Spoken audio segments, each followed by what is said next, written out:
প্রথম যিনি নিজের জীবনকে দিয়ে দিয়েছেন ইসলামের জন্য, সর্বপ্রথম যিনি নিজের শহীদ হয়েছেন ইসলামের জন্য, সর্বপ্রথম যে মহিলাটা শহীদ হইলেন, মা গো, ইসলামকে রাখিয়ে রাখার জন্য, ইসলামকে টিকিয়ে রাখার জন্য সর্বপ্রথম তামাম পৃথিবীর জমিনের ভিতরে কোন মাটা আগে শহীদ হইলেন? তামাম পৃথিবীর জমিনের ভিতরে কোন মাটা আগে শহীদ হইলেন তার ঘটনাটা আপনাদেরকে একটু শোনাই। আমার মা ইসলামের জন্য সর্বপ্রথম শহীদ হইলেন হযরত সুমাইয়া। সুমাইয়া কেমন ইসলামের জন্য শহীদ হইলেন? সুমাইয়া যখন ইসলাম ধর্ম গ্রহণ করেছেন, আবু জাহিলের নিকট কেমন করে যেন খবর চলে গেছে, এরে আবু জাহিল, তোমার ধর্মের ভিতরে, তোমার সমাজের ভিতরে, তোমার এলাকার ভিতরে কোন মহিলাটা ইসলাম ধর্ম গ্রহণ করেছে? সুমাইয়া ইসলাম ধর্ম গ্রহণ করেছে, তুমি শুনছনি, তুমি জানোনি? সুমাইয়া তো ইসলাম ধর্ম গ্রহণ করেছে। আরে আবু জাহিল, সুমাইয়া ইসলাম ধর্ম গ্রহণ করে ফেলছে, তুমি সুমাইয়াকে কতল করে ফেলো, সুমাইয়ার কাছ থেকে তুমি ইসলামকে বিভ্রান্তিত করে ফেলো। এবার আবু জাহিল সুমাইয়ার নিকট যখন তলকিন পাঠাইছেন, সুমাইয়ার নিকট যখন কাগজ পাঠাইয়া দিছেন, আবু জাহিল বলতেছেন, সুমাইয়া রে, ইসলাম ধর্ম ছাড়া দাও, অন্যথায় নয়তো তোমার জীবন কিন্তু নিয়ে নেওয়া হবে, তোমাকে হত্যা কিন্তু করা হবে। আলহামদুলিল্লাহ, ঐতিহ্যবাহী শিবপুর চৌরাপাড়া নুরানিয়া হাফেজিয়া মাদ্রাসার উদ্যোগে আজকের এই জালিসুর রহমান জান্নাতের বাগানের মহতারাম সম্মানিত সভাপতি হযরতুল আল্লাম আল্লামা আইনুদ্দিন সাহেব দামাত বরকাতুহুম, আজকের মাহফিলে প্রধান আকর্ষণ, বিশেষ আকর্ষণ, আমন্ত্রিত উলামায়ে কেরাম,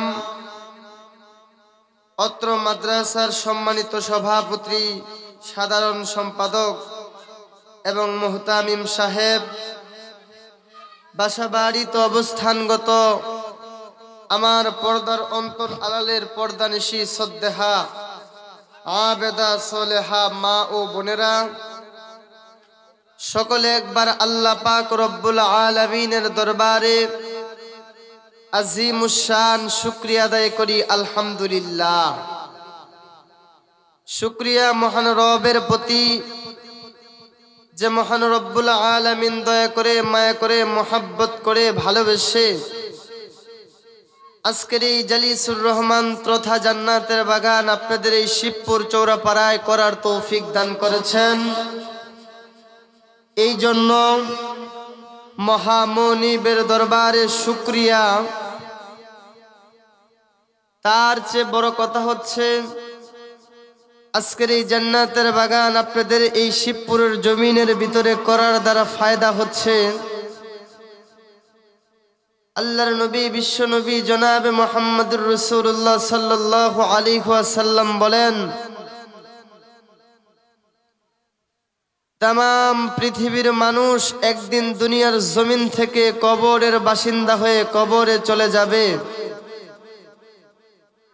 কোন মানুষ तमाम পৃথিবীর জমিনের ভিতরে থাকতে পারবে না। মানুষগুলো যদি জানতো, মানুষগুলো যদি বুঝতো যে দুনিয়ার জিন্দেগিটাই শুধুমাত্র বালাখানা, কবরের ভিতরে যে জিন্দেগিটা, এই জিন্দেগিটা হইতেছে আসল, এই জিন্দেগিটাই হইতেছে কামিয়াবি জিন্দেগি, তাহলে প্রতিটা মানুষ কোরআনের জন্য পাগল হয়ে যাইতো, কোরআনের কথা শোনার জন্য পাগল হয়ে যাইতো, কোরআনকে বোঝার জন্য পাগল হয়ে যাইতো, কোরআনকে শিখার জন্য পাগল হয়ে যাইতো। আলহামদুলিল্লাহ, আমার তেলাওয়াতকৃত আয়াতে আল্লাহ পাক রব্বুল আলামিন গোটা পৃথিবীর মানুষকে বলতেছেন, হে পৃথিবীর মানুষ,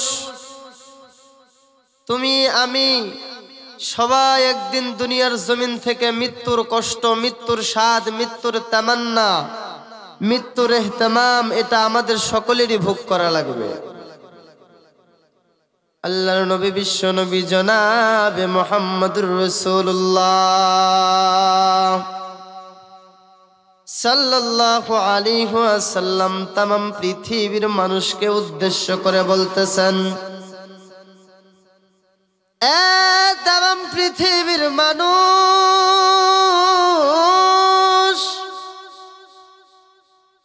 এই যে সুন্দর দুনিয়া পাইয়া, এই দুনিয়ার বালাখানা পাইয়া তুমি আমি আল্লাহকে ভুলে গেলা, তুমি আমি রবকে ভুলে গেলা, তুমি আমি আল্লাহকে অনুসরণ করা বাদ দিয়ে দিলা।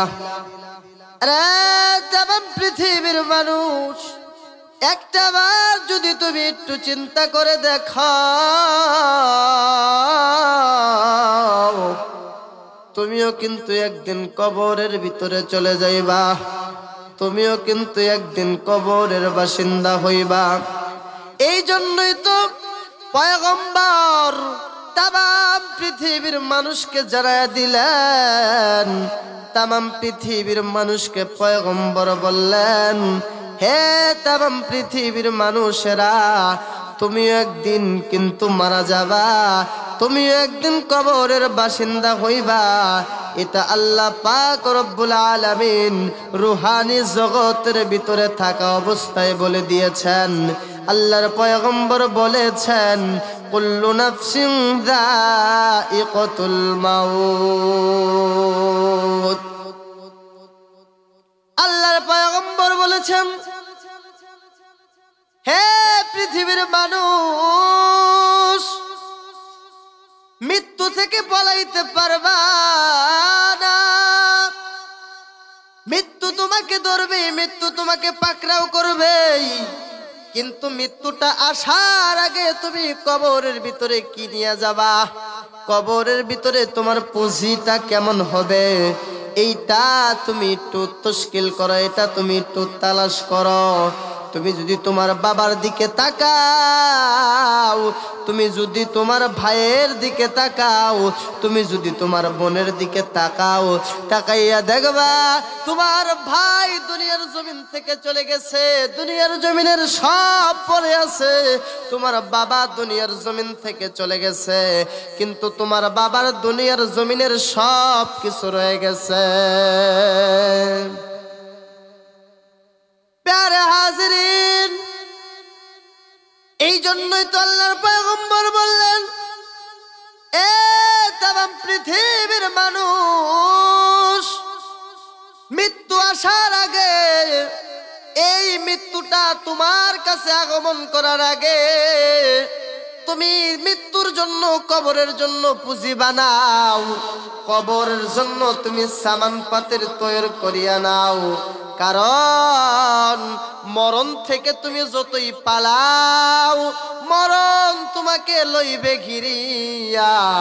যদিও তুমি রোহাল কেল্লা বানাইয়া, যদিও তুমি বিল্ডিং বানাইয়া, যদিও তুমি লোহার কেল্লা বানাইয়া ওইটার ভিতরে অবস্থান করো না কেন, আল্লাহর নবী জনাবে মুহাম্মদুর রাসূলুল্লাহ সাল্লাল্লাহু আলাইহি ওয়াসাল্লাম আল্লাহর পক্ষ থেকে বলতেছেন, আইনামা তাকুনু ইউদরিকুমুল মাউত ওয়ালাউ কুনতুম ফি বুরুজিম মুশাইয়াদা।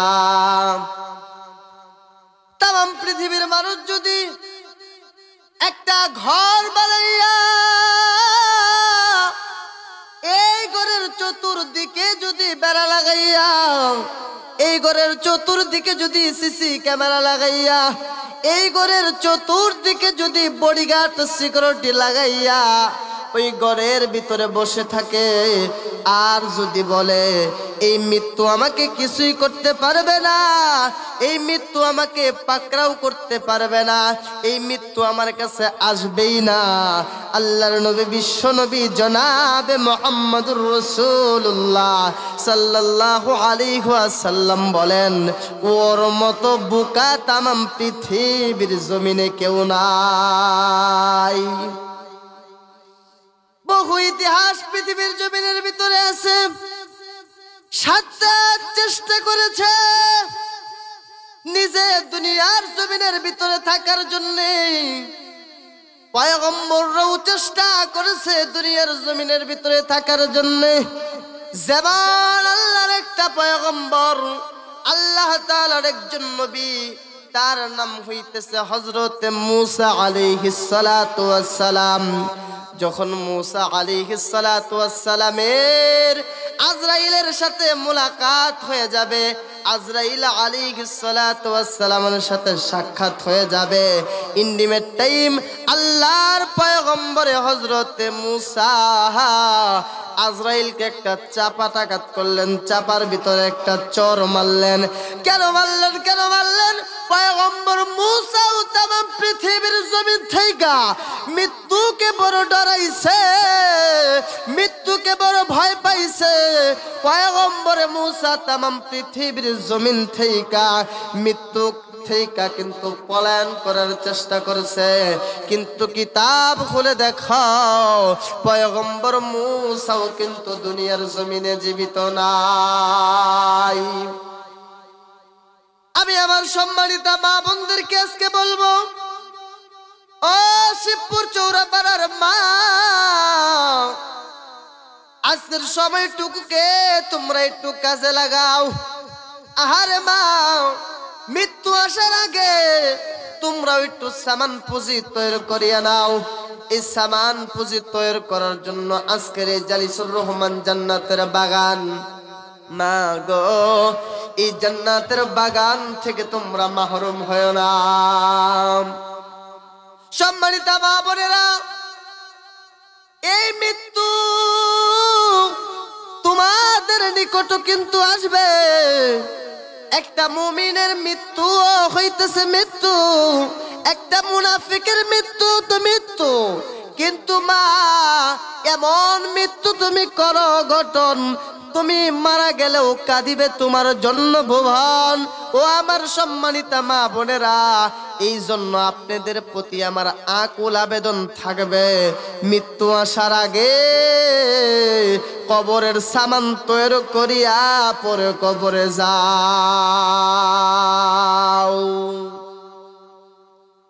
সম্মানিত মা বোনদেরকে বলবো,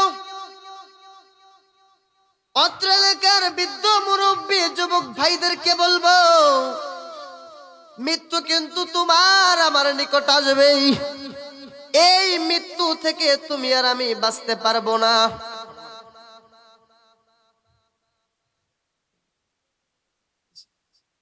এই মৃত্যু থেকে তুমি আর আমি বাঁচতে পারবো না।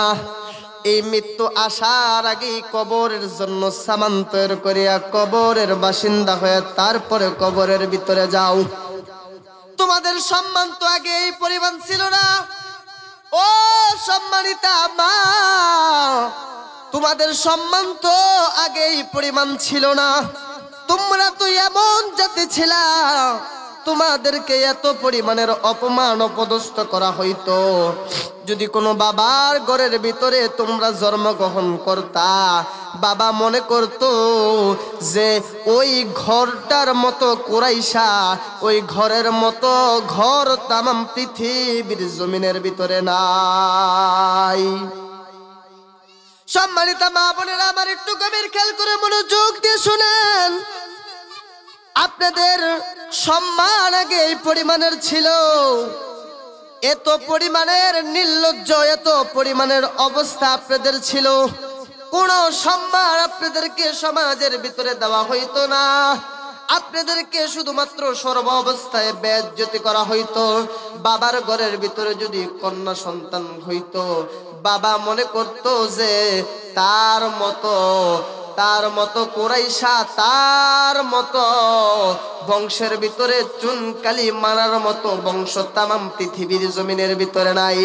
ইন্ডিমেট টাইমের ছোট্ট একটি ঘটনা শোনাই। ও আমার সম্মানিতা মা,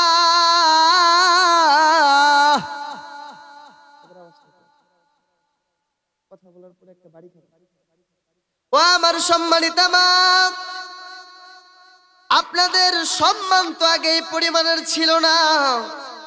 এত পরিমাণের অপমান অপদস্থ আগে আপনাদেরকে করা হইতো। এক সাহাবীর ইতিহাস শোনাই।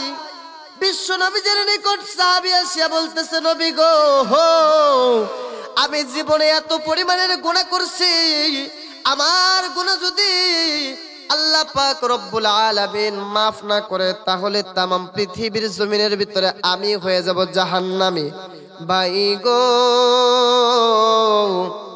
ও সম্মানিতা মা বোনেরা, আপনাদের অবস্থা আগে এইরকম ছিল, আপনাদের অপমানিত ছিলেন আপনারা, আপনারা আগে লাঞ্ছিত ছিলেন, আপনারা আগে বঞ্চিত ছিলেন। আমার সম্মানিতা মা, বিশ্ব নবীজির নিকট সাহাবী এসে স্পষ্ট করে বলতেছেন, ইয়া রাসূলুল্লাহ, ইয়া হাবিবাল্লাহ, নবীজি আমার দয়ার আল্লাহ আমার যদি সমস্ত গুনাহ মাফ করে, আমার দয়ার আল্লাহ আমার এই একটা গুনাহ মনে হয় মাফ করবে না। এবার পয়গম্বরের ডাক দিয়া বলতেছেন, সাহাবী রে, তোমার আল্লাহ তোমার কোন গুনাহটা মাফ করবে না?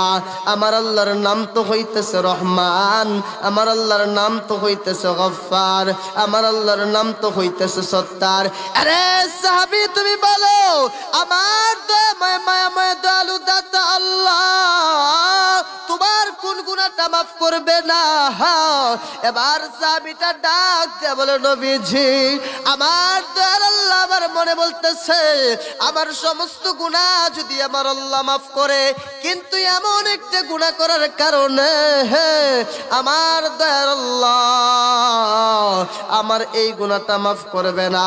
এবার আল্লাহর পয়গম্বরের ডাক দিয়ে বলতেছেন, সাহাবী রে, তোমার কোন গুনাহটা আল্লাহ মাফ করবে না এই গুনাহটার কথা তুমি আমার কাছে বলো। সাহাবীটার নাম হইল হযরতে দাহিয়াতুল কলবি। নবীজিকে দেখিয়া দেখিয়া সাহাবী হইছেন। প্রথম অবস্থায় মুশরিক কাফের বেঈমান কিন্তু ছিলেন। এবার দাহিয়াতুল কলবি ডাক দিয়ে বলতেছেন, নবীজি আমার এই দুইটা হাত দিয়া আমি অসংখ্য জীবিত মেয়েকে দাফন করেছি। ইয়া রাসূলুল্লাহ, ইয়া হাবিবাল্লাহ, আমি আমার এই দুইটা হাত দিয়া 70 থেকে 75 জন মেয়েকে জীবিত দাফন করেছি। নবী গো, সর্বশেষ যে মেয়েটারে দাফন করলাম, এই মেয়েটার কথা যখন আমার মনে হয় তখন আমার হৃদয়টা শিউরে ওঠে। এবার আল্লাহর নবী বিশ্ব নবী ডাক দিয়ে বলতেছেন, আরে দেখিয়া এমন কোন গুনাহ করার কারণে তোমার গাটা শিউরে ওঠে গো? এবার দাহিয়াতুল কলবি ডাক দিয়ে বলে, নবীজি আমি যখন সর্বশেষ মেয়েটারে দাফন করলাম ওই সময় আমার এত পরিমাণের কষ্ট লাগছে, এত পরিমাণের খারাপ লাগছে, আজও পর্যন্ত যখন ঘুমের ঘরে ঘুমাই তখনও আমার ওই ঘটনাটা মনে পড়ে। এবার বিশ্বনবী ডাক দিয়ে বললেন, দেখিয়া তোমার গুনাহ যদি আরশের সম পরিমাণ হয়, আমার আল্লাহর দয়া তার চাইতেও বেশি সম পরিমাণ। আরে দেখিয়া কেমন করিয়া তুমি তোমার জীবিত মেয়েটারে দাফন করলা, এই ঘটনাটা তুমি আমার কাছে একটু বলো। এবার বিশ্বনবীর কাছে যখন নবীজির সাহাবী দাহিয়াতুল কলবি যখন ইতিহাসটা বলবেন, ইন্টিমেট টাইমে দাহিয়াতুল কলবি ডাক দিয়ে বলতেছেন, ইয়া রাসূলুল্লাহ, ইয়া হাবিবাল্লাহ, ব্যবসার উদ্দেশ্যে আমি দূর দেশে চলে যাই, বিবির গর্ভের ভিতরে বাচ্চাটা রেখে। ওগো পয়গম্বর, আমি বিবির কানে কানে বললাম, বিবিরে যদি ছেলে সন্তান হয় স্বর্ণের প্যাকেট কইরা রাইখা দিও, আর যদি মেয়ে হয় তাহলে মেয়েটারে দুনিয়ার জমিনের ভিতরে জীবিত দাফন করিও, জীবিত মেরে ফেলো। ওগো মা, তোমাদের সম্মান দেখো আগে কেমন ছিল। কর্মের ভিতরে যদি, সংসারের ভিতরে যদি, সমাজের ভিতরে যদি একটা মেয়ে সন্তান হইতো, মা বাবা কলঙ্কিত নিজেকে মনে করত। ও আমার সম্মানিতা মা, এবার আল্লাহর পয়গম্বর তোমাদেরকে কত পরিমাণের সুখ সংবাদ শোনাইছেন, কত পরিমাণের খুশির সংবাদ শোনাইছেন। মা গো, কত পরিমাণের তোমরা দামি হয়ে গেলা। ও গো মা, যদি ছেলে সন্তান হইতো স্বর্ণের প্যাকেট করে রাইখা দিত, আর যদি মেয়ে হইতো তাহলে মেয়েটার জীবিত দাফন করত। ওগো আমার ফুলপুরের মা, তোমাদের অবস্থা তো এমন ছিল, তোমরা যদি ওই আইএমএ জাহিলিয়াতের যুগের ভিতরে বর্তমানে জন্মগ্রহণ করতা, তোমাদেরকে জীবিত বাবারা কবর দিত, তোমাদেরকে জীবিত বাবারা দাফন দিত, তোমাদেরকে জীবিত তোমাদের কাকারা চাচারা দাফন করত। মা গো, এই আইএমএ জাহিলিয়াতের যুগ থেকে বাঁচাইয়া, এই গুনাহগারের যুগ থেকে বাঁচাইয়া আল্লাহর পয়গম্বর এত পরিমাণের খুশি সংবাদ তোমাদেরকে দিয়া দিয়েছেন, এত পরিমাণের সুখ সংবাদ তোমাদেরকে দিয়া দিয়েছেন। কেন তুমি আজকে তাহলে নামাজি হইবা না? কেন তুমি তাহলে আজকে পর্দাওয়ালা হইবা না? কেন তুমি আজকে তাহলে কোরআন পড়নেওয়ালা হইবা না? কেন তুমি তাহলে আজকে নবীজির পাগল হইবা না? ও গো মা, আল্লাহর নবী পয়গম্বরে জনাবে মুহাম্মদুর রাসূলুল্লাহ সাল্লাল্লাহু আলাইহি ওয়াসাল্লাম এত পরিমাণের খুশির সংবাদ শোনাইছেন, তামাম পৃথিবীর জমিনের ভিতরে আর তোমাদের মতো যে সম্মানিত কোনো মহিলারা হতে পারে না। যেই ঘটনাটা বলতেছিলাম, দাহিয়াতুল কলবের ইতিহাস বলতেছিলাম, এবার নবীজির সাহাবী দাহিয়াতুল কলবি বলতেছেন, ইয়া রাসূলুল্লাহ, ইয়া হাবিবাল্লাহ, আমি আমার বিবির গর্ভের ভিতরে সন্তানটা রাখিয়া আমি ব্যবসার উদ্দেশ্যে দূরদেশে চলে গেলাম। আমি ব্যবসায়িক মানুষ, একে একে কয়েকদিন ব্যবসা করার পর, কয়েক মাস ব্যবসা করার পরে, মতান্তরে অনেক বছর ব্যবসা করার পরে যখন আমি বাড়িতে প্রবেশ করব, বাড়িতে আসব, দাহিয়াতুল কলবি তো ব্যবসার উদ্দেশ্যে দূর দেশে চলে গেছে। কিন্তু দাহিয়াতুল কলবি তো জানে না ছেলে হইছে না মেয়ে হইছে, এটা কিন্তু দাহিয়াতুল কলবি জানে না। ইন্টিমেট টাইমে দাহিয়াতুল কলবি যখন ব্যবসা শেষ করে নিজের গন্তব্যস্থলে, নিজের বাড়ির দিকে আসবে, ইন্টিমেট টাইমে দাহিয়াতুল কলবি, ও সম্মানিতা মা বোনেরা, দিলের কানটা লাগাইয়া আপনারা একটু শুনেন। এবার দাহিয়াতুল কলবি নজর করে তাকায়া তাকায়া বাড়ির দিকে যখন আসতেছে, দাহিয়াতুল কলবি বিবির ভিতরে বড় মায়া। এই সন্তানটারে আমার গর্ভের ভিতরে 10 মাস 10টা দিন রাখছি, এই জীবিত সন্তানটাকে আমি কেমন করিয়া দাফন করব? ওগো ফুলপুরের মা, এবার দাহিয়াতুল কলবির বিবি বলতেছেন, এই মেয়েটাকে আমি কেমন করিয়া দাফন করব? এই মেয়েটাকে যখন আমি দাফন করার জন্য আগাইলাম, মেয়েটার চেহারাটা বড় মায়া। আমি তাকাইয়া দেখি মেয়েটার চেহারার ভিতরে তার বাবার একটা নূরের ছাপ বসে আছে, তার বাবার একটা ছাপ তার মেয়েটার চেহারার ভিতরে দেখা যায়। আর দাহিয়াতুল কলবির বিবি বলতেছে, এই মেয়েটা এত পরিমাণের সুন্দর, এই সৌন্দর্যতা দেখা আমি দাহিয়াতুল কলবির বিবি মেয়েটার মা আর সহ্য করতে পারলাম না। আমি মনে মনে তখন নিয়ত করলাম, এই মেয়েটাকে আমি মারবো না, এই মেয়েটাকে আমি মারবো না, এই মেয়েটাকে আমি বড় করব। মা গো। এবার দাহিয়াতুল কলবি যখন এবার ব্যবসার উদ্দেশ্যে যখন বাড়ি থেকে আসতেছে, ব্যবসা শেষ করে যখন বাড়ির দিকে আসতেছে, এবার দাহিয়াতুল কলবির বিবিটা ওই মেয়েটাকে মারে নাই। ওই মেয়েটার সৌন্দর্যের কারণে সুন্দর একটা নাম রাখলেন, নামটা হইল জামিলা। আহারে মুফাসসির ইকরাম বলেন জামিলা নামের অর্থই হইতেছে সুন্দরী, জামিলা নামের অর্থই হইতেছে সৌন্দর্য।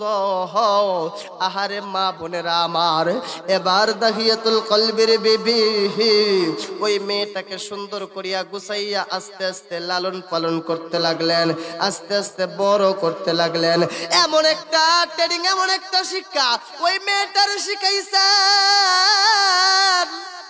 যেন তার বাবা আসার পরবর্তীতে তার বাবার দিলের ভিতরে বড় একটা মায়া লাগাইয়া দেয়।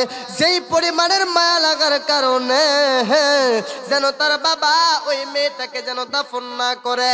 এবার জামিলাকে সুন্দর করিয়া ট্রেনিং দিয়ে দিছেন, জামিলাকে সুন্দর করিয়া শিখাইয়া দিছেন। মা গো,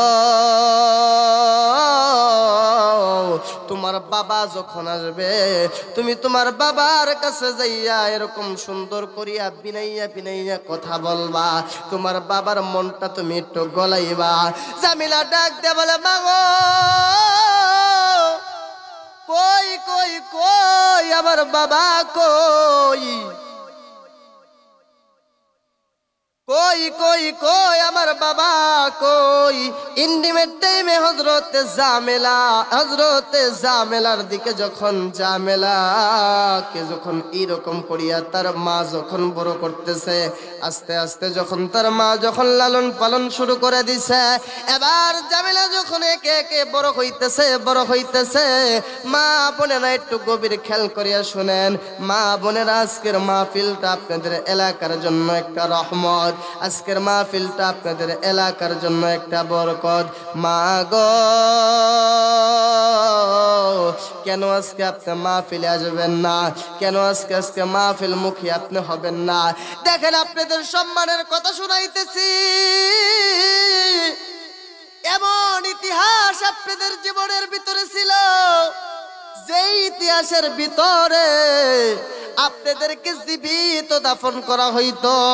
ও সম্মানিত মা বোনেরা, আপনাদের এলাকার জন্য আজকের এই মাহফিলটা রহমত, আপনাদের এলাকার জন্য আজকের এই মাহফিলটা বরকত। তাই আমার মা বোনদের প্রতি পায়ে হাত রেখে বলবো, আজকের এই মাহফিলকে সুন্দর করে সাজিয়ে দেওয়ার জন্য আপনারা মাহফিলের ভিতরে দ্রুত চলে আসুন।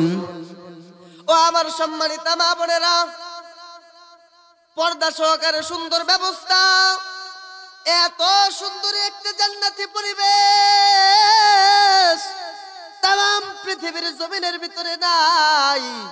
মা বোনদের প্রতি আমার পায়ে হাত রেখে বলবো, আমি পায়ে হাত রেখে বলবো, আপনারা বাড়ি থেকে বের হয়ে যান, চমৎকার চমৎকার ওলামায়ে কেরাম কথা বলবে। এই মাহফিলকে আপনারা একে একে এসে ভরপুর করে ফেলুন। আল্লাহ তাআলা এই মাহফিলকে জরিয়া বানাইয়া আপনাদের জিন্দেগির গুনাহ খাতা মাফ করে দেবে। এবার যে ঘটনাটা বলতেছিলাম জামিলার ইতিহাস, এবার জামিলা যখন আস্তে আস্তে বড় হইছে, তার যখন 6 বছর, আরেক রাওয়ায়াতে আছে মতান্তরে 7 বছর বা 5 বছর বয়স হয়ে গেছে, আর একটু বুঝমান হয়ে গেছে, হালকা হালকা বুঝে। ইন্টিমেট টাইমে জামিলা যখন ঘরের এক কোনায় দাঁড়ায় রইছেন, দাহিয়াতুল কলবি ব্যবসার কাজ শেষ করে, দাহিয়াতুল কলবি ব্যবসাটা শেষ করে যখন বাড়ির দিকে রওনা হয়ে গেছেন, বাড়িতে আসতেছেন, ইন্টিমেট টাইমে বাড়ির এক কোনায় যখন দাঁড়াইছেন, ইন্টিমেট টাইমে হযরতে জামিলা দাহিয়াতুল কলবির দিকে আগায়, দাহিয়াতুল কলবির দিকে আগাইয়া দাহিয়াতুল কলবিকে তিনি বুকের সাথে জড়াইয়া ধরেন, বুকের সাথে জড়াইয়া ধরে বলতেছেন, বাবা এতদিন আপনি কোথায় ছিলেন? বাবা গো আপনি কথা দেন। ও প্রাণের বাবা, ও প্রাণের বাবা, কথা দেন আপনি আমাদেরকে রাইখা আর কোনোদিন দূর দেশে চলে যাবেন না। ইন্টিমেট টাইমে জামিলার কথাগুলো যখন দাহিয়াতুল কলবি শুনতেছেন, দাহিয়াতুল কলবি নজর কইরা দেখলেন মেয়েটা এত সুন্দর, মেয়েটার চেহারার দিক বড় মায়া, মেয়েটার চেহারাটা দেখলে যেন কোনো কেমন মনটা জড়াইয়া যায়। ইন্টিমেট টাইম দাহিয়াতুল কলবি তার বিবিকে ডাক দিছেন আর বলতেছেন, বিবি রে হে এই মেয়েটা কার? এবার দাহিয়াতুল কলবি এমন করে বলতেছেন, বিবি যখন ঘর থেকে বের হয়ে আসছে, হে বিবিটা ডাক দিয়া বলে, স্বামী গো এই মেয়েটার কারণা, এই মেয়েটা হইতেছে আপনার সন্তান হযরতে জামিলা। দাহিয়াতুল কলবি আবার বলতেছেন, আরে বিবি তোমাকে না বললাম যদি ঘরের ভিতরে কন্যা সন্তান গ্রহণ করে, যদি মেয়ে সন্তান জন্মগ্রহণ করে, তাহলে তাকে তুমি জীবিত দাফন কইরো, আর যদি ছেলে সন্তান হয় তাহলে তাকে তুমি স্বর্ণের প্যাকেট করে রাইখা দিও। এরে বিবি রে, কেন তুমি মেয়েটাকে জীবিত দাফন করলা না? আরে বিবি কেন তুমি মেয়েটাকে জীবিত দাফন করলা না? কেন তুমি মেয়েটাকে দাফন করলা না? এবার হযরতে জামিলা, আহারে ডিপচরের মা, আহারে শিবপুর চৌরাপাড়ার মা, আহারে মা বোনেরা একটু গভীর খেলেন। মা গো, আজকের মাহফিলটা আপনাদের এলাকার জন্য একটা রহমত, আজকের মাহফিলটা আপনাদের এলাকার জন্য একটা বরকত। তাই মা বোনদেরকে আমি বলবো, এই জান্নাতের বাগানের ভিতরে এসে বসে পড়ুন। ইন্টিমেট টাইমে হযরতে জামিলা তার বাবার দিকে যখন মায়ার নজরে তাকাইয়া রইছেন, এবার জামিলা তার বাবার দিকে যখন মায়ের নজরে তাকাইছেন, জামিলার বাবা ডাক দিয়ে বলে, আরে বিবি রে তোমাকে না বললাম যদি মেয়ে সন্তান হয় তাহলে তুমি দাফন কইরা জীবিত কবর দিও, আর যদি ছেলে সন্তান হয় স্বর্ণের প্যাকেট করে রাইখা দিও। বিবি রে কেন তুমি মেয়েটাকে জীবিত দাফন করলা না? এবার দাহিয়াতুল কলবি বিবি ডাক দিয়ে বলে, স্বামী গো আমি যখন এই মেয়েটাকে জীবিত দাফন করার জন্য লইছিলাম, জীবিত দাফন করার জন্য অগ্রসর হয়ে গেলাম, ও প্রাণের স্বামী ইন্টিমেট টাইমে আমি যখন মেয়েটারে দাফন করতেছিলাম, মেয়েটার গলার ভিতরে যখন হাতটা দিব, আমি নজর করে দেখি মেয়েটার চেহারাটা আপনার চেহারার মতো, মেয়েটার চেহারাটার দিক বড় মায়া। এই মায়ার কারণে আমি জামিলাকে দাফন করতে পারি নাই, এই মায়াটা আমাকে বড় অধিক্ষেপ্ত করে ফেলেছে। ও পারের স্বামী, এত সুন্দর মায়াবী চেহারার মহিলা আমি, এত সুন্দর মায়াবী চেহারার মেয়ে আমি পৃথিবীর জমিনের ভিতরে দেখি নাই। ইন্টিমেট টাইমে আমি ওই মেয়েটাকে দাফন করলাম না, সৌন্দর্যতার কারণে আমি মেয়েটার নাম রাখলাম জামিলা। ওগো আবার সম্মানিত মা বোনেরা, হযরতে জামিলা যখন আস্তে আস্তে বড় হয়ে গেছে, তার বাবার দিকে যখন নজর করে তাকায় রয়েছে, আরে প্যারে হাজিরিন মহিলারা মা বোনেরা একটু গভীর খেয়াল করে শুনেন। এবার যখন জামিলা যখন বড় হয়ে গেছে, তার বাবার দিকে যখন নজর করে মায়ের নজরে তাকায় রয়েছে, দাহিয়াতুল কলবির কথা শোনার পর্যন্ত যখন তার বিবি যখন দাহিয়াতুল কলবি যখন তার বিবির ঘটনাটা যখন শুনছে, তার বিবির কথাটা যখন শুনছে, শোনার পরবর্তীতে এবার এবার বিবির ঘটনাটা শোনার পর দাহিয়াতুল কলবি মনে মনে নিয়ত করছে, এই জীবনে এই হাত দ্বারা যতগুলা মেয়েকে জীবিত দাফন করেছি আর কোনোদিন জীবিত মেয়েদেরকে দাফন করব না। এই মেয়েটাকে আমি বড় করব, এই মেয়েটাকে আমি পালবো।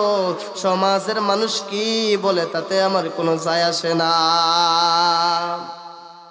সম্মানিত মা বোনেরা, আপনারা গভীর খেয়াল করে শুনুন। ইন্টিমেট টাইমে দাহিয়াতুল কলবি তার মেয়েকে নিয়ে যখন ঘরের ভিতরে প্রবেশ করলেন, আহারে দাহিয়াতুল কলবি নিজের মেয়েকে নিয়ে ঘরের ভিতরে প্রবেশ করার পরে মেয়েটাকে লালন পালন করবেন। রাত্রেবেলা যখন ঘুমাইতে গেছেন, শয়তান বড় ফাসিক লোক, শয়তান তাম পৃথিবীর জমিনের ভিতরে বড় বদমাশ। শয়তান দাহিয়াতুল কলবিকে যখন ধোঁকা দিতে লাগলো, শয়তান দাহিয়াতুল কলবিকে ধোঁকা দেয়। কেমন করিয়া শয়তান ধোঁকা দেয়? শয়তান দাহিয়াতুল কলবির মনে মনে বলতেছে, আরে দাহিয়া, তাম পৃথিবীর জমিনের ভিতরে কত কত মেয়েকে তুমি নিজের হাতে দাফন করলা, অমুকের মেয়েকে দাফন করলা, অমুকের মেয়েকে দাফন করলা, আজকে নিজের মেয়েকে নিয়ে তুমি ঘুমাও, তোমার কি লজ্জা লাগে না? আরে দাহিয়া, কালকে যখন তুমি বাজারের ভিতরে প্রবেশ করবা, কালকে যখন তুমি সমাজের ভিতরে প্রবেশ করবা, মানুষ কিন্তু তোমাকে খারাপ বলবে, মানুষ কিন্তু তোমাকে বেহায়া বলবে, মানুষ কিন্তু তোমাকে তিরস্কার করবে। শয়তান যখন তোমাকে এইভাবে ধোঁকা দিল, দাহিয়াতুল কলবি ডাক দিয়া বলতেছে, নবী গো, শয়তান যখন আমাকে এইভাবে ওয়াসওয়াসা দেওয়া শুরু করলো, শয়তান যখন এইভাবে আমাকে তিরস্কার করা শুরু করলো, শয়তান যখন আমাকে ওয়াসওয়াসায় ফেলাইতে লাগলো, ইন্টিমেট টাইমে আমি দেখিয়া শয়তান থেকে বাঁচতে পারলাম না। আগামীকালকে সকালবেলা আমি আমার বিবিকে ডাক দিয়ে বললাম, বিবি রে, জামিলাকে সুন্দর করিয়া তুমি সাজাইয়া দাও। এবার বিবি ডাক দিয়ে বলে, স্বামী গো, জামিলাকে সাজাইয়া দেব, আপনি জামিলাকে নিয়ে কোথায় যাবেন? ফুলপুরের মা বোনেরা একটু গভীর খেয়াল করিয়া শুনেন। মা গো, দিলটা নরম করিয়া দিয়ে গভীর খেয়াল করে একটু শুনে যান। এবার দাহিয়াতুল কলবি বলতেছে, বিবি রে, তুমি জামিলাকে সুন্দর করে সাজায়া দাও, আমি জামিলাকে নিয়ে দাওয়াত খাইতে যাব, ঘুরতে যাব। জামিলাকে যখন তার বিবি সুন্দর করিয়া সাজাইয়া দেয়, এবার দাহিয়াতুল কলবির বিবি ডাক দিয়া বলে, আমি যখন জামিলাকে সুন্দর করিয়া সাজাইতেছিলাম, আমি যখন জামিলার গায়ের ভিতরে সাবান লাগাই, কেমন জানি আমার হাতটা থরথর করিয়া কাঁপে। জামিলার গায়ের ভিতরে যখন আমি পানি ডালি, তখন আমার হাতটা কেমন জানি থরথর করিয়া কাঁপে। এক পর্যায়ে আমার হাতটাকে আমি কন্ট্রোল করতে পারি না।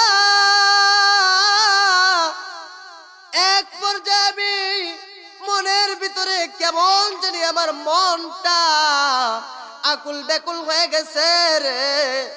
এমন তো লাগে না, এমন তো লাগে না।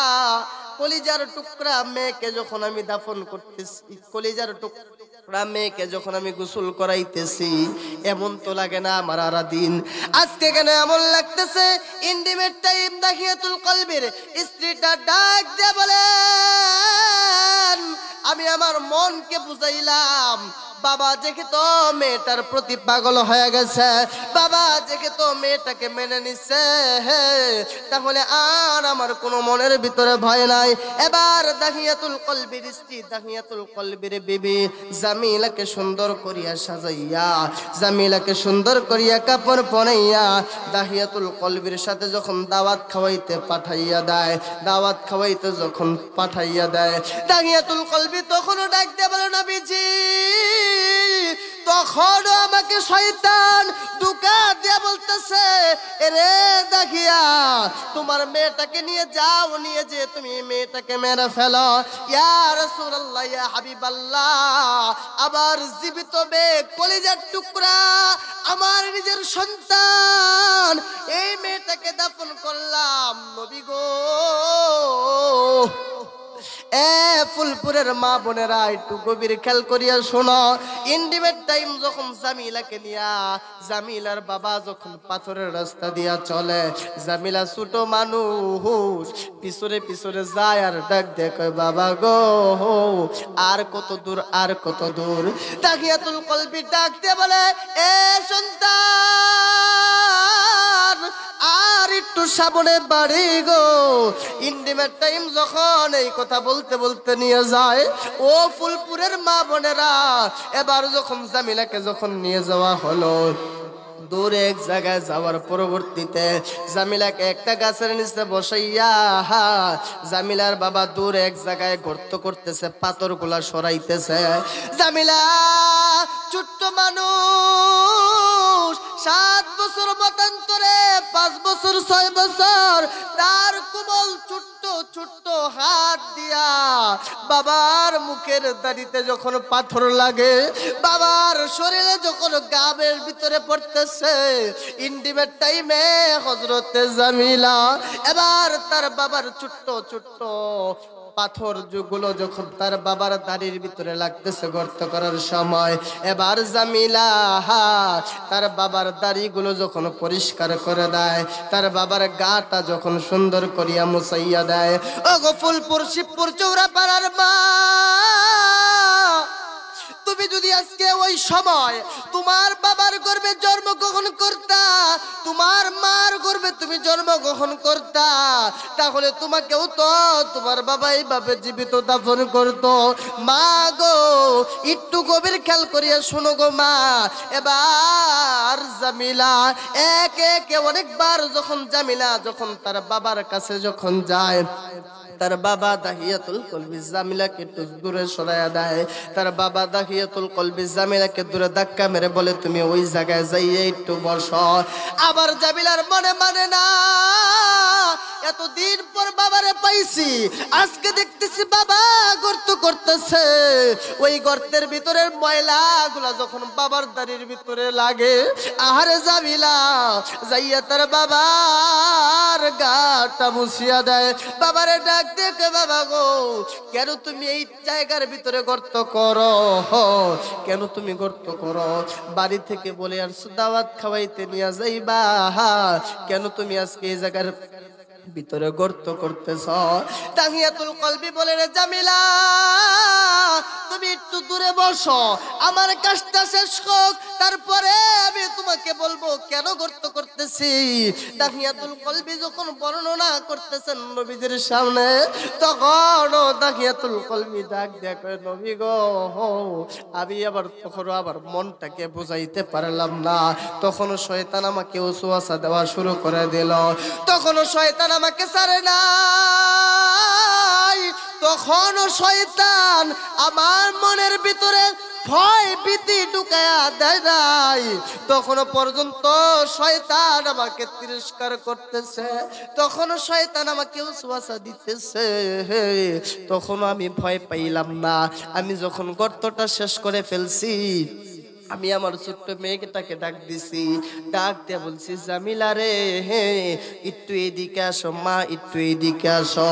জামিলা যখন এইদিকে আসছে, আমি জামিলাকে ডাক দিয়ে বললাম রে জামিলা দেখো তো দেখি গর্তের ভিতরে কি দেখা যায়। জামিলাকে যখন এই কথা বললাম, জামিলা যখন গর্তের দিকে একটু তাকাইছে, ও মা গো জামিলা যখন গর্তের দিকে তাকাইলো, আমি জামিলাকে পিছন থেকে একটা ধাক্কা মেরে গর্তের ভিতরে ফালাইয়া দেই। আমি জামিলাকে যখন জামিলা যখন গর্তের দিকে তাকাইছে, আমি জামিলাকে একটা ধাক্কা মেরে গর্তের ভিতরে ফালাইয়া দেই। জামিলা ছোট মানুষ, 7-6 বছরের মেয়ে, তার হাতগুলো চুলে চুলে রক্ত পড়ে, তার নাক দিয়া রক্ত পড়ে। জামিলা ডাক দেয়া কয় বাবা কেন তুমি আমাকে এই গর্তের ভিতরে ফালাইয়া দিলা, কেন তুমি আমাকে এই গর্তের ভিতরে নিক্ষেপ করলা? এবার হযরত জামিলাকে যখন গর্তের ভিতরে নিক্ষেপ করে দিছে, গর্তের ভিতরে ফালাইয়া দিছে। এবার দাহিয়াতুল কলবি বলে নবীজি তখনও আমার দিলের ভিতরে একটু পরিমাণের মায়া লাগে না, তখনও আমার দিলের ভিতরে একটু পরিমাণের ভয় নাই, তখনও আমার দিলের ভিতরে একটু পরিমাণের ভয় ভীতি নাই। আমি যখন জামিলাকে এইভাবে আঘাত করতে লাগলাম, এক পর্যায়ে চতুর্দিক থেকে যখন আমি ছোট ছোট পাথরগুলা জামিলার দিকে নিক্ষেপ করতেছি, জামিলা আমাকে ডাক দিয়ে বলে, বাবা মেয়ে সন্তান হওয়ার কারণে, কন্যা সন্তান হওয়ার কারণে যদি তুমি বাবা এত অপমানিত হও, যদি তুমি বাবা এত লাঞ্ছিত হও বাবা গো, তাহলে আমি তোমার কাছ থেকে মাপ চাই।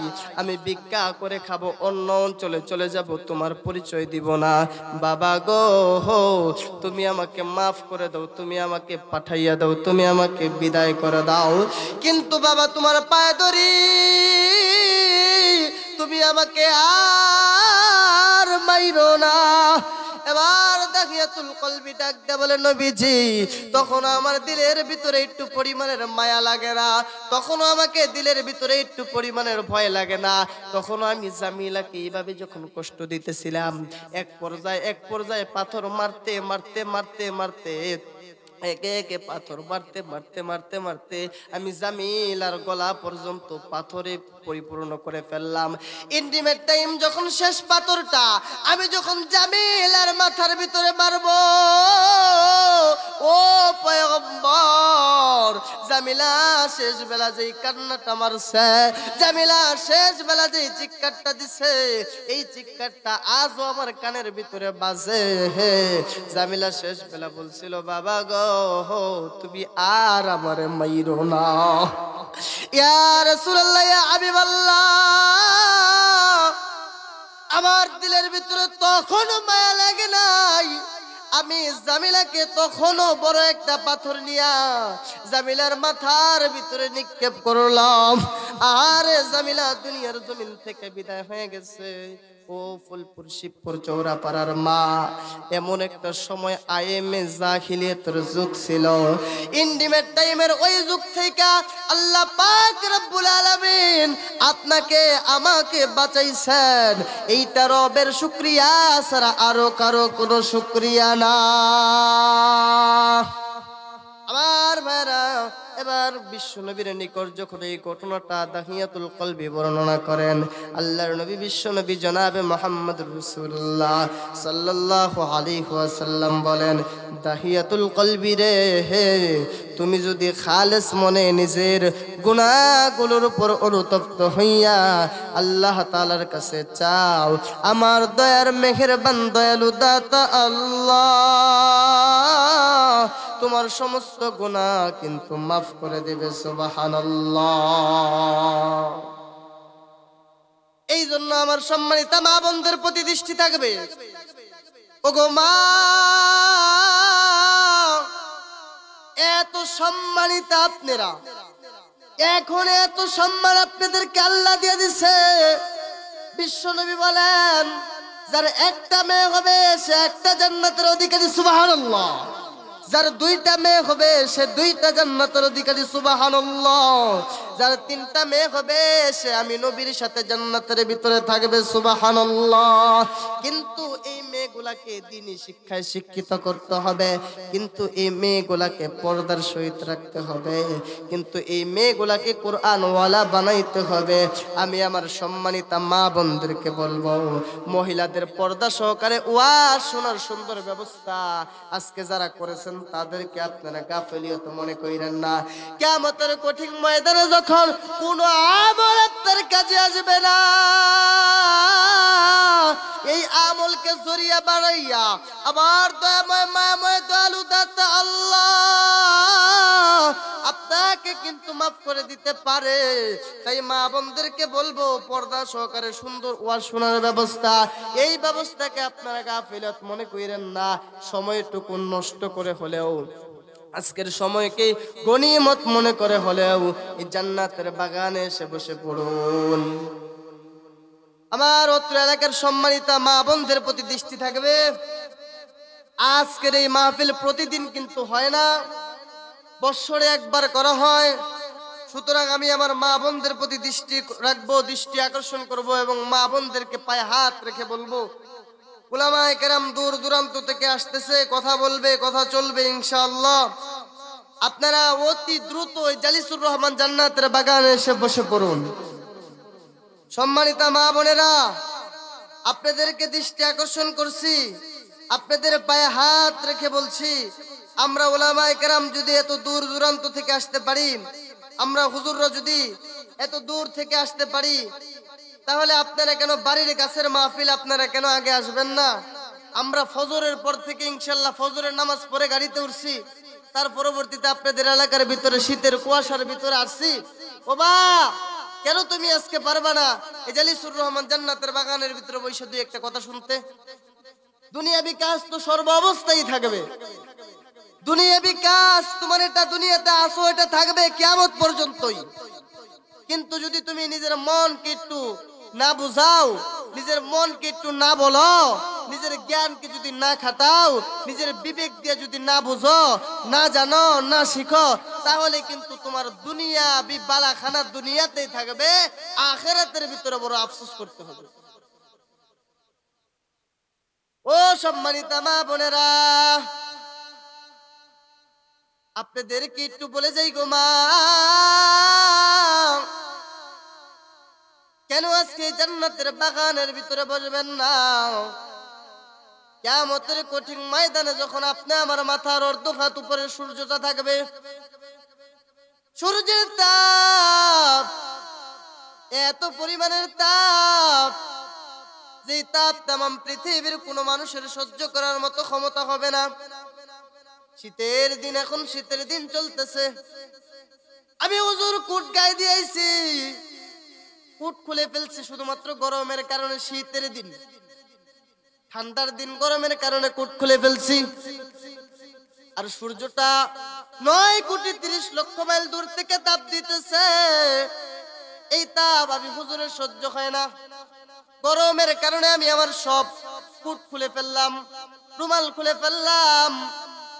কিয়ামতের কঠিন ময়দানে গুনাহগারের মাথার অর্ধ হাত উপরে কিন্তু সূর্যটা থাকবে। এই সূর্যের 1 সেকেন্ডের তাপে পুরাটা কিয়ামতের ময়দানটা পুইরা তামার মতো হয়ে যাবে। এই ময়দানের ভিতরে গুনাহগার যারা আছে সবাই শুধুমাত্র লাফাইবে।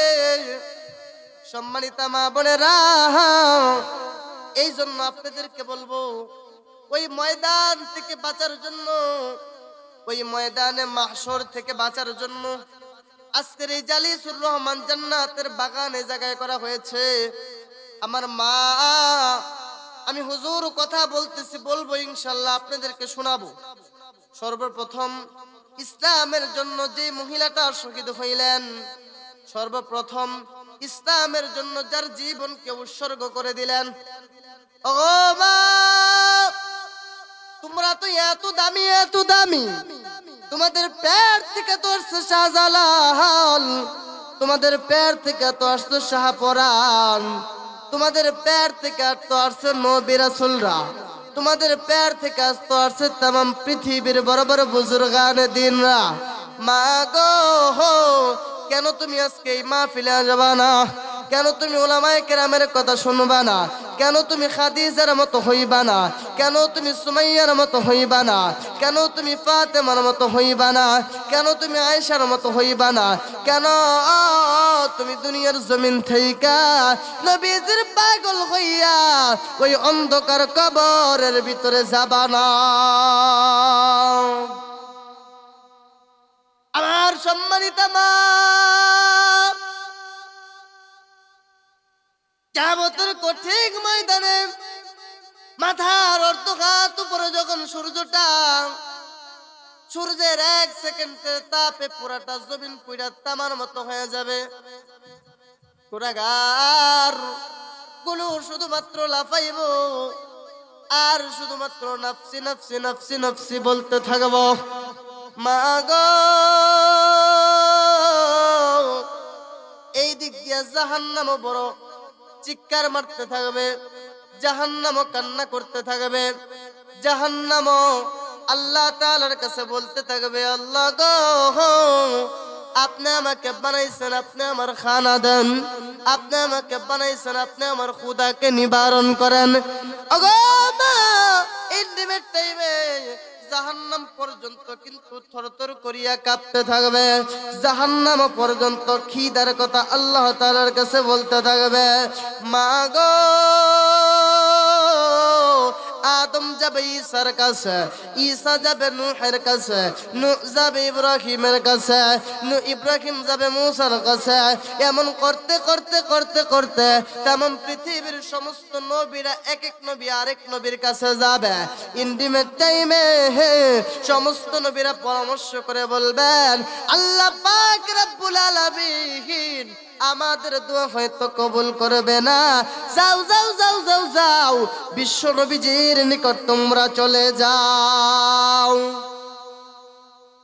এবার যখন বিশ্ব নবীজির নিকট যখন পয়গম্বররা যখন চলে যাবেন, আল্লাহ তাআলার নবীরা যখন চলে যাবেন, ইন্টিমেট টাইমে আল্লাহ পাক রব্বুল আলামিন যখন বিশ্ব নবীজির কথা যখন শুনতে থাকবেন, মা কেন আপনি আজকে মাহফিল মুখী হবেন না, কেন আজকে আপনি মাহফিলে আসবেন না, কেন আপনি আজকে কোরআন সুন্নাহর কয়েকটা কথা শুনবেন না? আপনাদের জন্য এই সুন্দর ব্যবস্থা, আপনাদের জন্য এই সুন্দর আয়োজন। আজকে এই আয়োজনকে আপনারা তুচ্ছ মনে করিয়েন না, এই আয়োজনকে আপনারা আজকে বৃথা মনে করিয়েন না। উলামায়ে কেরাম আসবে, দূর দূরান্ত থেকে কথা বলবে, ওগো আমার মা আজকের সময়টুকুকে গনিমত মনে কইরা এই জান্নাতের বাগানের ভিতর আইসা পড়েন। মা গো, জীবনে রূহ থাকলে, কলব থাকলে, আত্মা থাকলে, অন্তর থাকলে, শরীরের শক্তি থাকলে তুমি কাজ সারা দিন করতে পারবা, কিন্তু কোরআন সুন্নাহর কথা কোনোদিন শুনতে পারবা না। জীবন যেই দিন বন্ধ হয়ে যাবে, চোখ যেদিন বন্ধ হয়ে যাবে, তুমিও কিন্তু কবরের বাসিন্দা হয়ে যাইবা।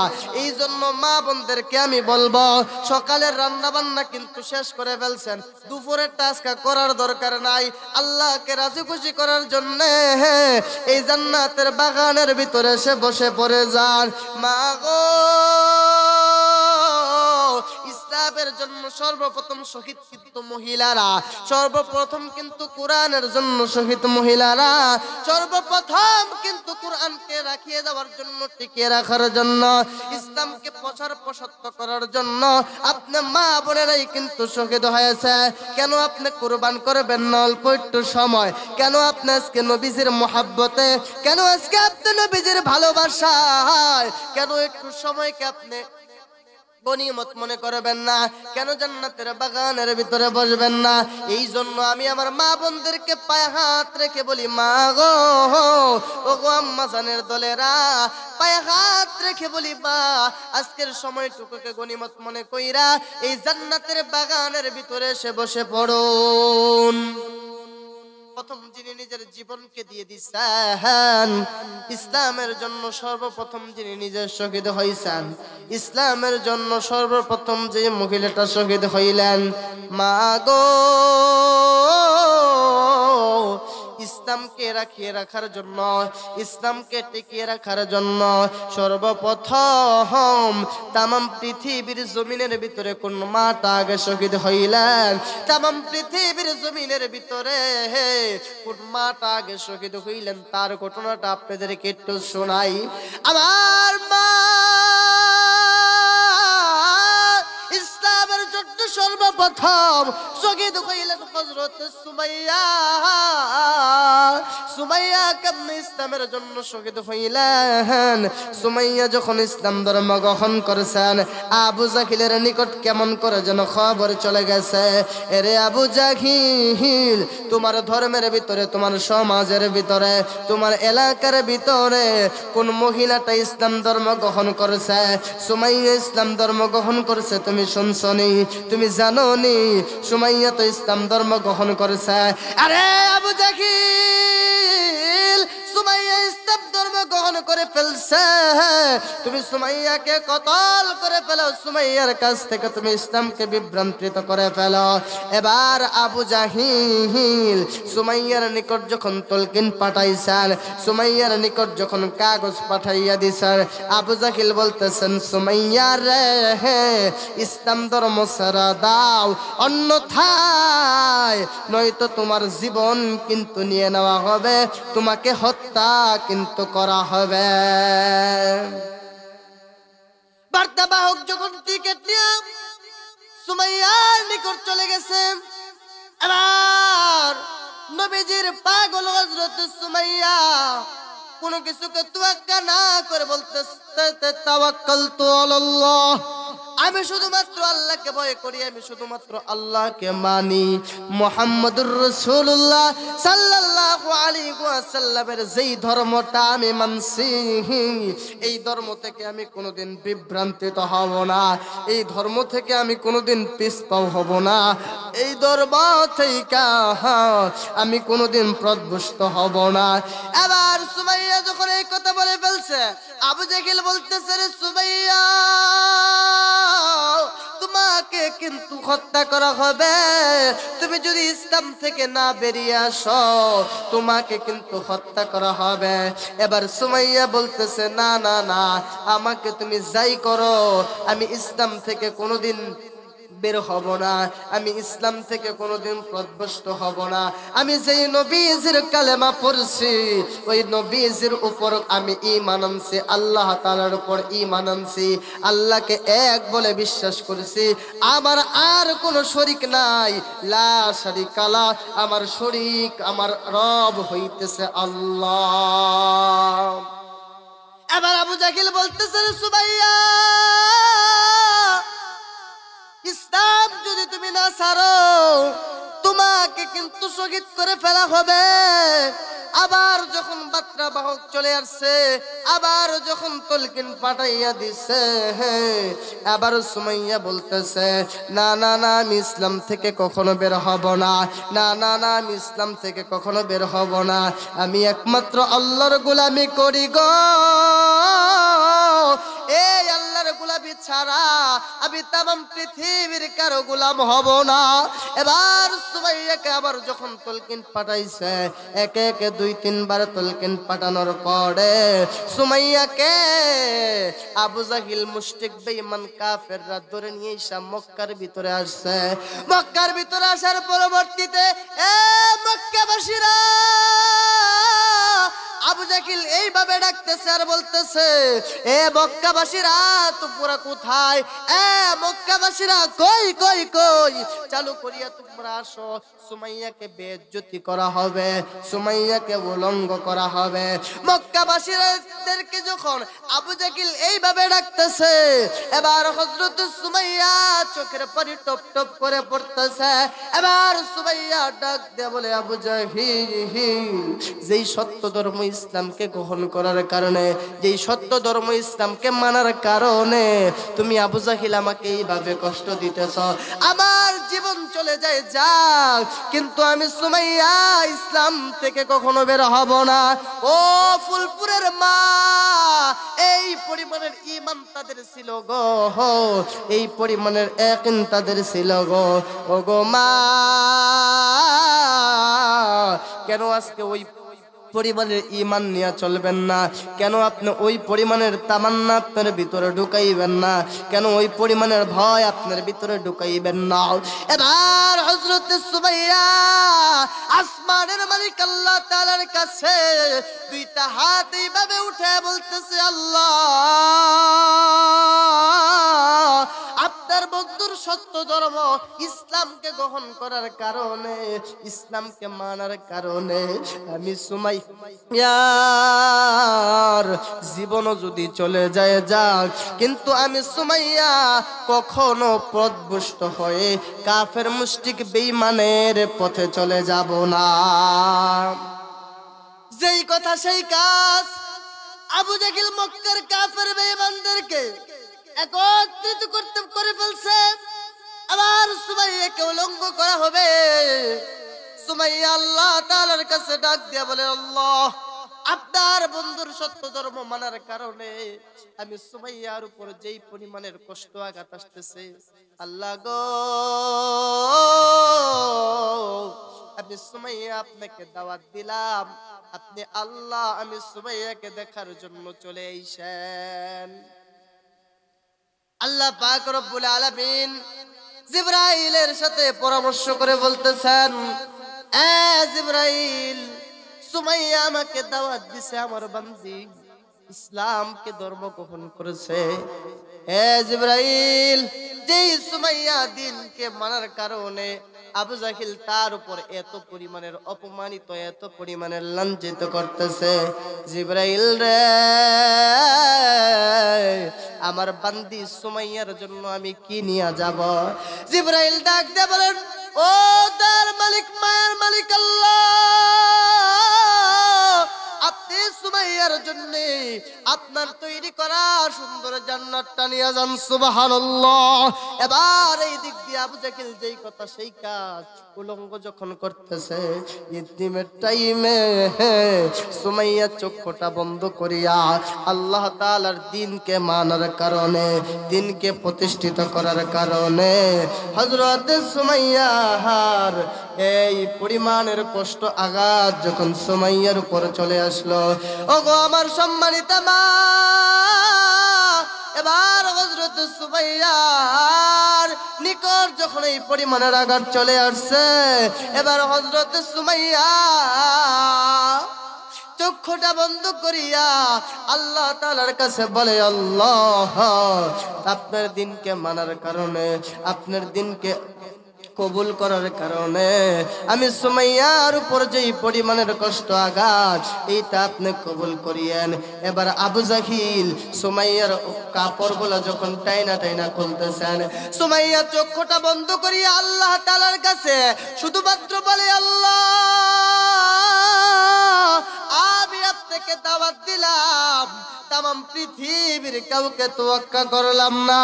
ওগো আল্লাহ, আপনি আমাকে দেখতে আইসেন গো আল্লাহ।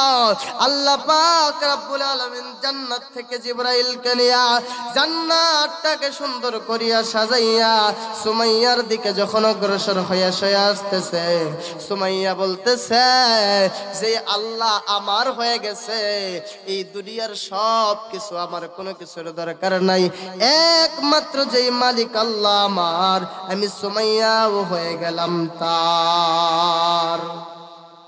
এবার আবু জাহিল কাফের মুশরিক বেঈমানেরা সুমাইয়াকে ধইরা উলঙ্গ অবস্থায় সুমাইয়াকে যখন হত্যা করে ফেলছে, ইসলামের জন্য সর্বপ্রথম এইভাবে কিন্তু মহিলারা শহীদ হইছেন।